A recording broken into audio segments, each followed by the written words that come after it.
Nick Suzuki n'est pas un premier centre sur une équipe qui aspire à gagner la Coupe Stanley.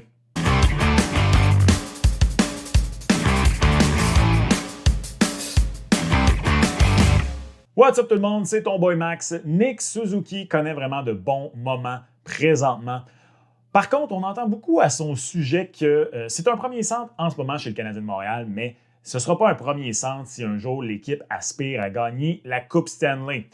Soyons honnêtes, c'est un problème que le Canadien a depuis, pour plusieurs d'entre nous, toujours. Parce que si vous êtes comme moi et vous avez en bas de 35 ans, un vrai premier centre à Montréal, ça n'existe pas. C'est comme un Pokémon. Ça existe dans le fictif. C'est ça.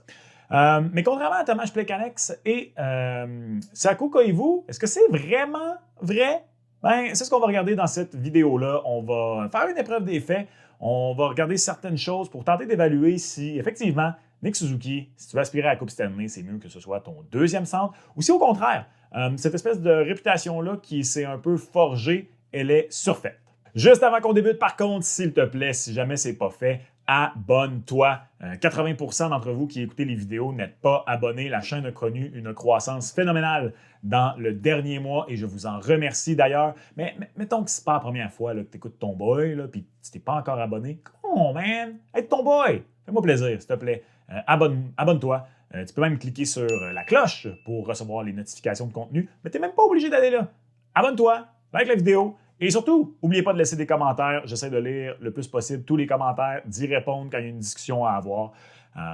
Donc, s'il te plaît, si ce n'est pas fait, abonne-toi à ton boy. Depuis le début de sa carrière dans la Ligue nationale, il y a au moins une chose qu'on peut dire de Nick Suzuki, même si on est un détracteur, et personnellement, ce n'est pas mon cas. Nick Suzuki a amélioré sa production moyenne par match jusqu'ici à chacune de ses saisons dans la Ligue nationale de hockey. Des fois, c'est de très peu, des fois, ça a été plus grand.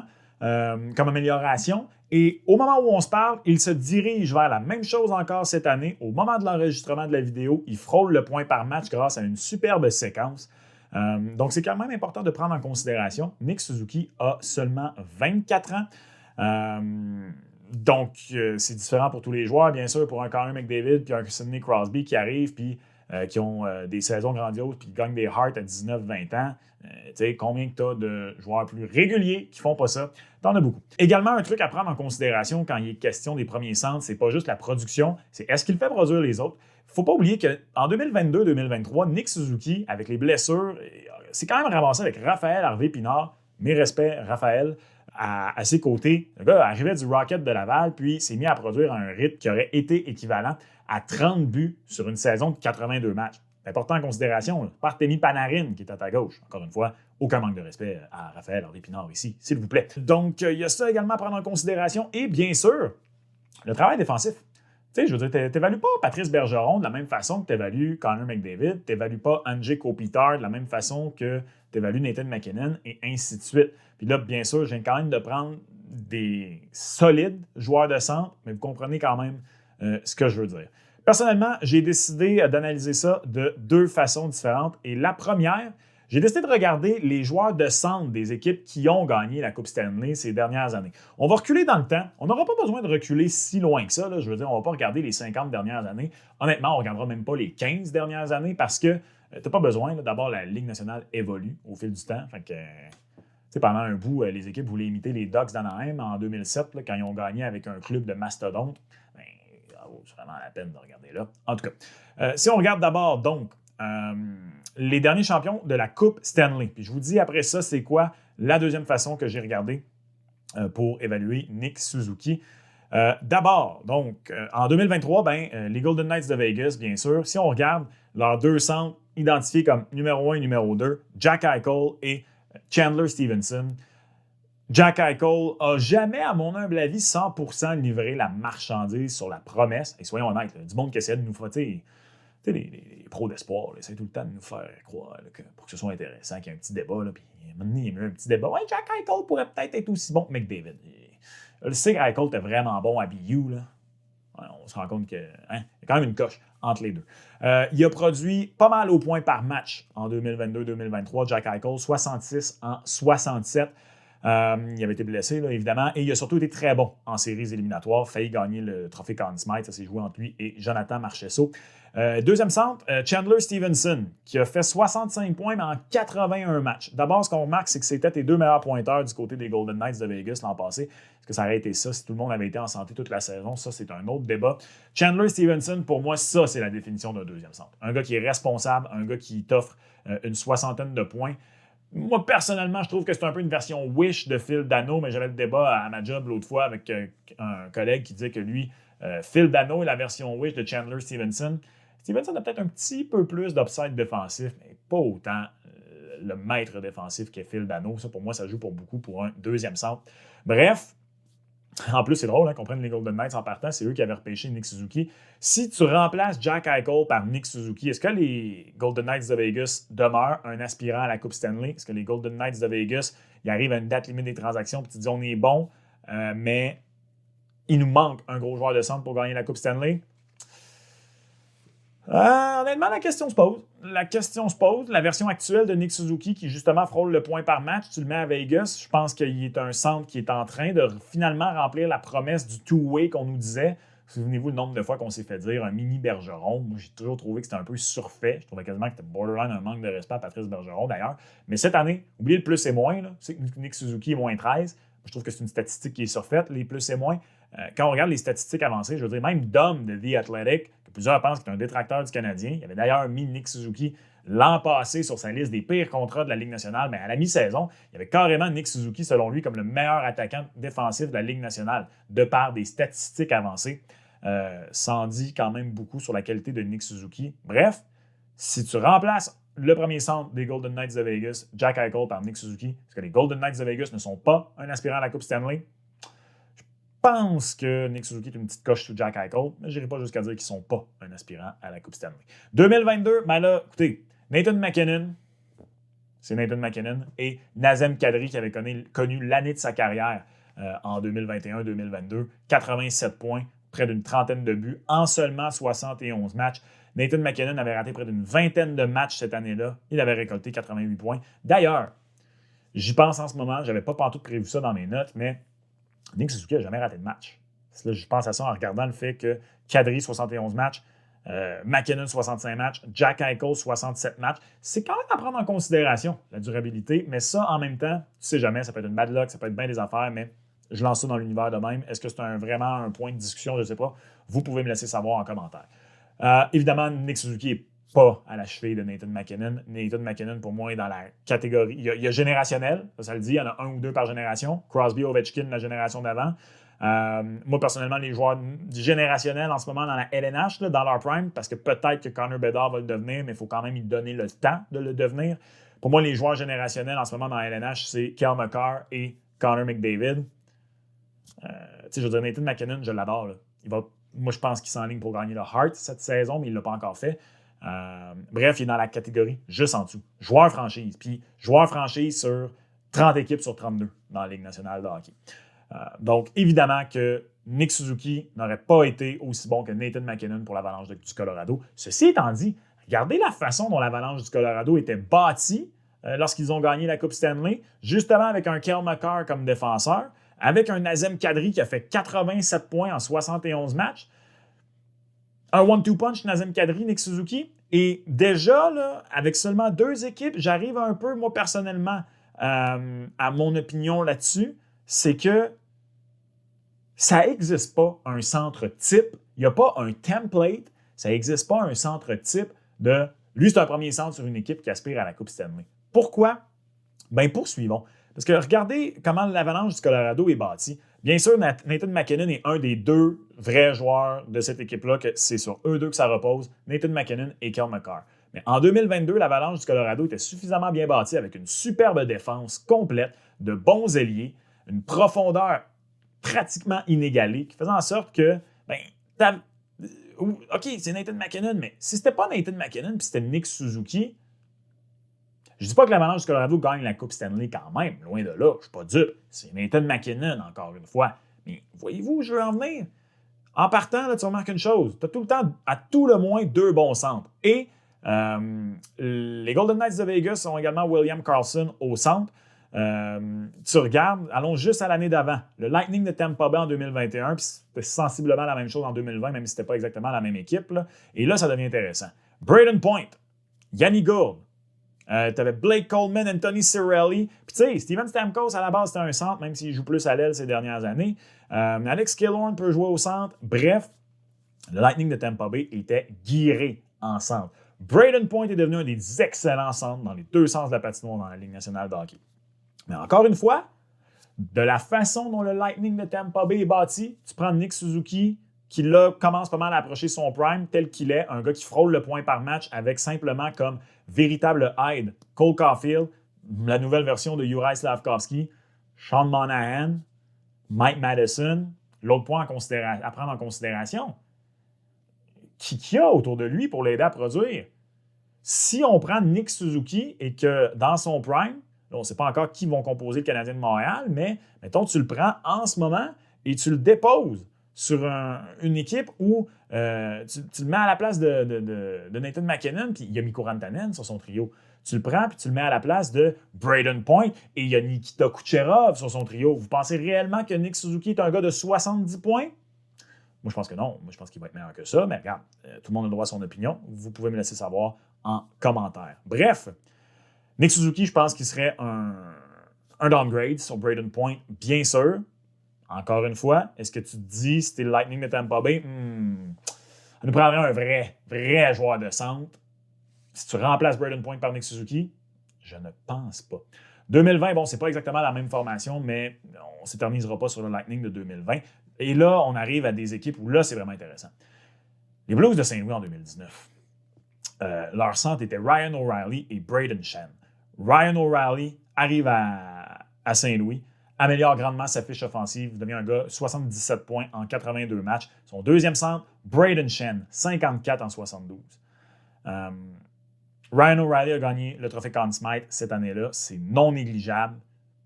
Moi, je pense que Nick Suzuki, un prime Nick Suzuki, pourrait être premier centre de cette équipe-là sans problème. Puis, ça, pour moi, c'est un cas classique. Là. Deux centres de qualité qui ne sont pas Sidney Crosby, qui ne sont pas Connor McDavid, responsables dans les deux sens. Encore une fois, oui, jusqu'à preuve du contraire, c'est important de le mentionner, 24 ans, Nick Suzuki, je veux dire, c'est pas 18, mais c'est pas 27, 28 non plus. Un downgrade sur Ryan O'Reilly, mais pas suffisamment un downgrade pour se dire non, ça aurait pris mais quelque chose de mieux. 2018, quel cas intéressant en 2018, les Capitals de Washington avec Evgeny Kuznetsov et Niklas Backstrom. Je pense que dans la dizaine d'années où ils ont joué ensemble, tu me dirais que c'est Kuznetsov le numéro 1, ça se défend. Tu me dirais que c'est Backstrom le numéro 1, ça se défend. Ça dépend des années. Et dans leur cas, ça dépendait quasiment des séquences de matchs. Ovi s'est beaucoup promené entre ces deux joueurs de centre-là.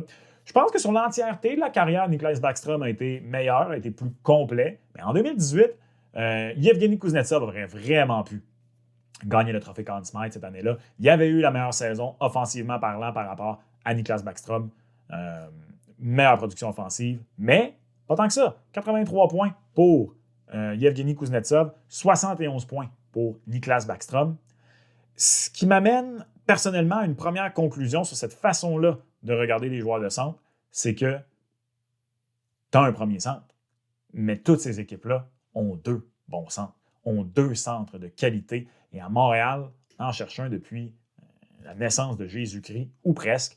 Est-ce que Kirby Dach est ce deuxième centre qui va, un peu à l'exemple de Backstrom et Kuznetsov, avoir une production offensive similaire, peut-être meilleure à Suzuki, et que Suzuki va en plus de ça, lui, occuper un rôle défensif? Je ne sais pas, mais ça prend ça. Ça prend un deuxième centre. Dans un monde idéal, ça te prend même un excellent troisième centre parce que la preuve, remontons les 2 années avant les Capitals de Washington, Sidney Crosby a eu Geno Malkin toute sa carrière. Sidney Crosby, le meilleur joueur de sa génération, gagne-t-il 3 coupes avec les Penguins de Pittsburgh sans Geno?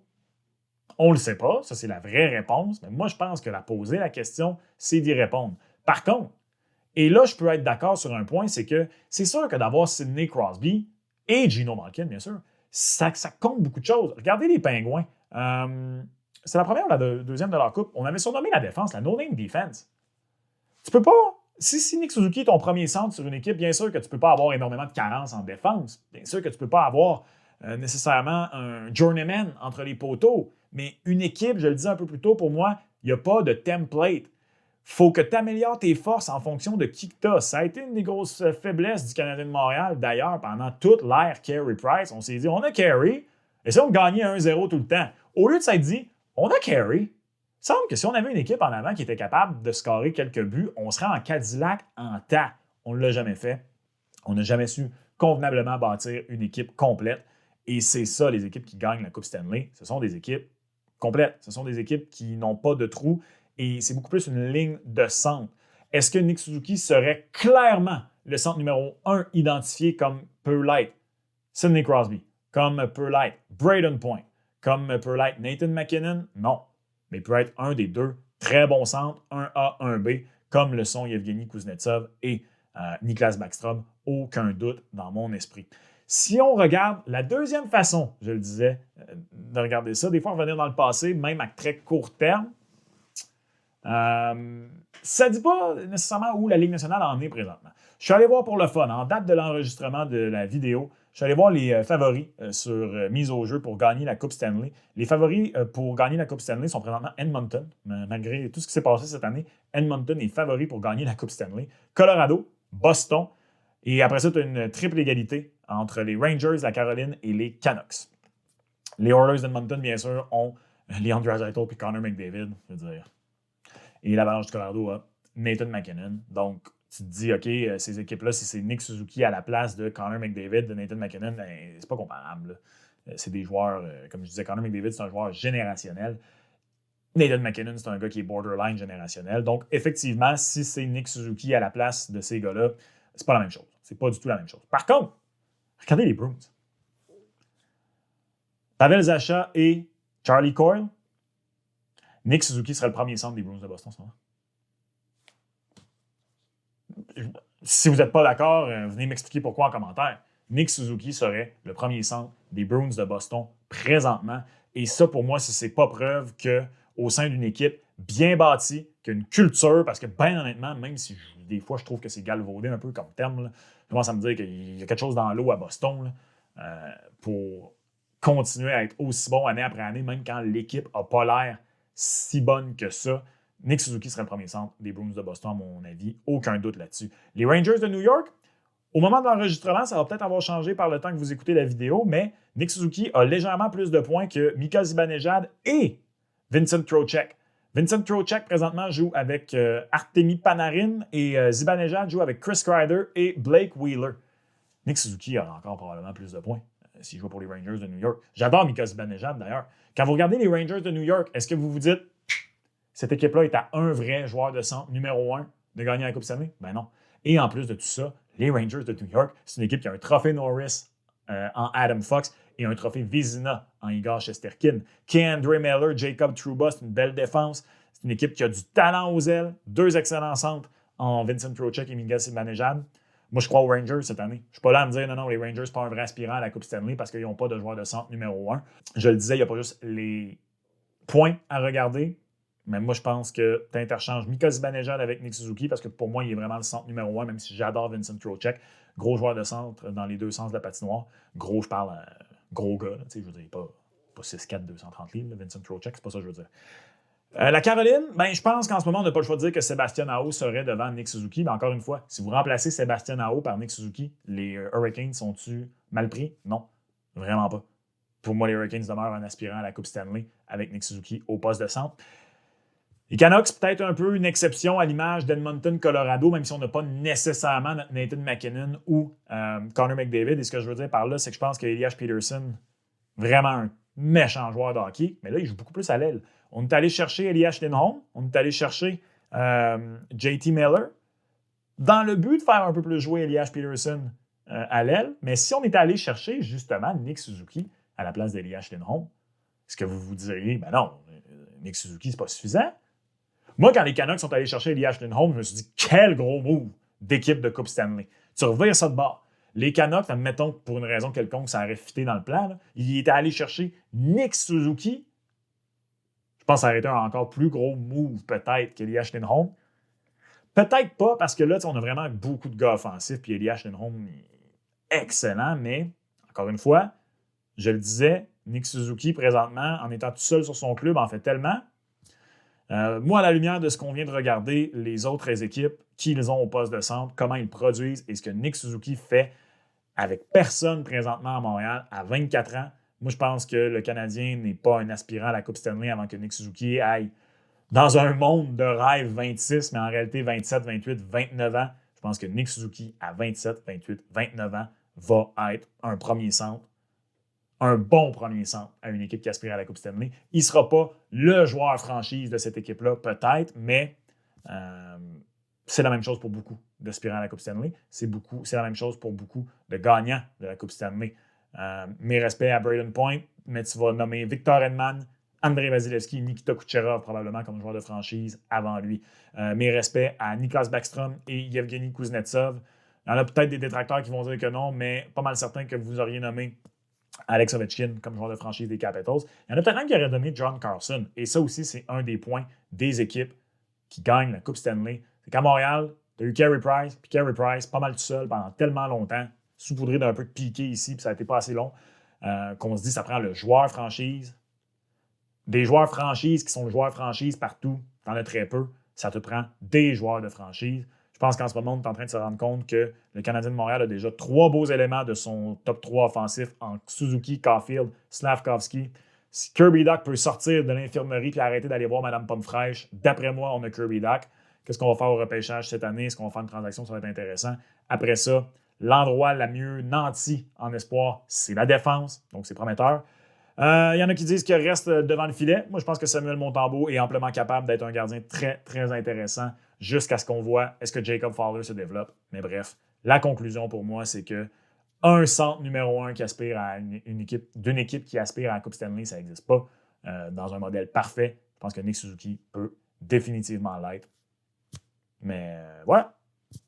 Curieux d'entendre ce que vous avez à dire à ce sujet-là. Est-ce que vous trouvez l'exercice intéressant? Est-ce qu'il y a des failles dans l'exercice? Est-ce que je n'ai pas regardé les bonnes choses? Laissez-moi savoir en commentaire qu'est-ce que vous en pensez. N'hésitez pas. Et encore une fois, s'il vous plaît, si ce n'est pas fait, abonnez-vous, likez la vidéo. Puis, on se reparle dans une prochaine vidéo. Merci. Ciao.